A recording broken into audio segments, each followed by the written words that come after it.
Welcome to Baiju's jeep and Joy.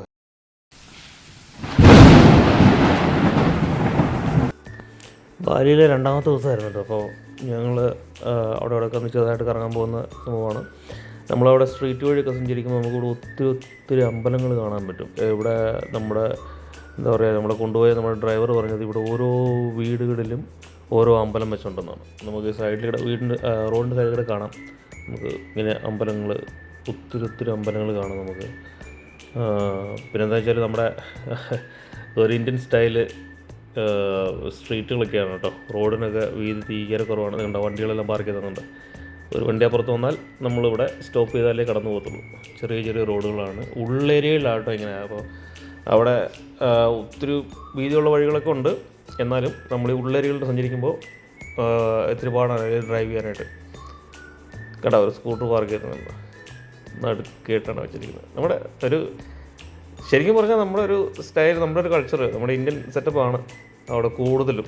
Indian സെറ്റപ്പാണോ ഇനിയിപ്പോൾ അവരെ നമ്മൾ ഫോളോ ചെയ്യുന്നതാണെന്ന് അറിയത്തില്ല. എല്ലാം കൊണ്ടും നമുക്ക് നമ്മുടെ ഒരു നാട് ഫീൽ ചെയ്യുന്നൊരു സെറ്റപ്പാണ് ബാലി. അതുപോലെ ട്രാഫിക്, സ്റ്റോപ്പ് സൈനൊക്കെ കണ്ട, ഇവിടെ ഒന്നും ആരും നിർത്തത്തില്ല. അതുപോലെ ഒരു റോഡ് ക്രോസ് ചെയ്ത് പോകാനായിട്ട് നമ്മൾ തനി നാട്ടിൽ പോകുന്ന പോലെ അങ്ങ് ചാടിപ്പോയാൽ മതി. പിന്നെ ഹോളടിയും കാര്യങ്ങളും ഒന്നും കിട്ടത്തില്ല. അങ്ങനെയൊക്കെയാണ് ഇവിടുത്തെ സംഭവങ്ങൾ. നമ്മൾ ഇത്തിരി വലിയൊരു റോഡിലേക്ക് വന്നപ്പോഴത്തേക്കും അവിടെ ട്രാഫിക്. ഇവിടെ എനിക്ക് തോന്നണേ ഒരു 10,000 പേരുള്ള ഒരു സ്ഥലത്ത് ഒരു 10,000 സ്കൂട്ടർ തന്നെ ഉണ്ട്. കണ്ടോ, സ്കൂട്ടറുകളുടെ ഒരു ചാകരയാണ് ഇവിടെ.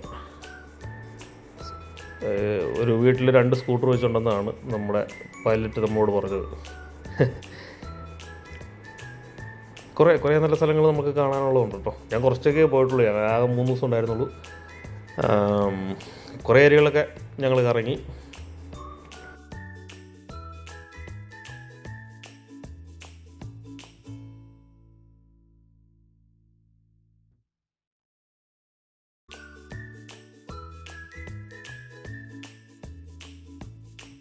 സ്കൂട്ടറൊക്കെ ചാടി കയറി പോകുന്നുണ്ടോ? ഇടത് സൈഡിലേക്കാണ് വരുന്നത്, വലത് സൈഡിലേക്കാണ് വരുന്നതെന്ന് നോക്കിയിരുന്ന് ഓടിച്ചോണം. ഇല്ലയെന്നുണ്ടെങ്കിൽ തട്ടുമുട്ടൊന്നും നടക്കുന്നില്ല. എന്താ പറയുക, എല്ലാവരും കെയർ ചെയ്തിട്ടാണ് പോകുന്നത്. പക്ഷേ ഇതുപോലെ തന്നെയാണ് അവസ്ഥ. ഏത് വഴിയാണ് സ്കൂട്ടർ കയറി വരുന്നതെന്ന് പറയാൻ പറ്റത്തില്ല.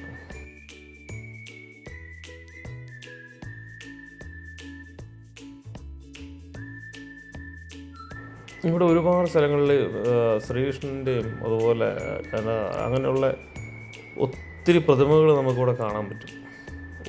ഇപ്പോൾ റോഡിലൂടെ പോകുമ്പോൾ ഓരോരോ ജംഗ്ഷനിലും ഇതുപോലുള്ള ഒത്തിരി പ്രതിമകൾ, അല്ലെങ്കിൽ മറ്റേ മഹാഭാരത യുദ്ധം ആ ഒരു ഇതൊക്കെ ഇല്ല, ആ ഒരു സെറ്റപ്പിലുള്ള ഒത്തിരി സ്റ്റാച്യുകൾ നമുക്കിവിടെ കാണാൻ പറ്റും. ഇത് കണ്ടോ, വട്ട് സോഡ. അപ്പോൾ അടുത്ത വീഡിയോയിൽ വീണ്ടും കാണാം.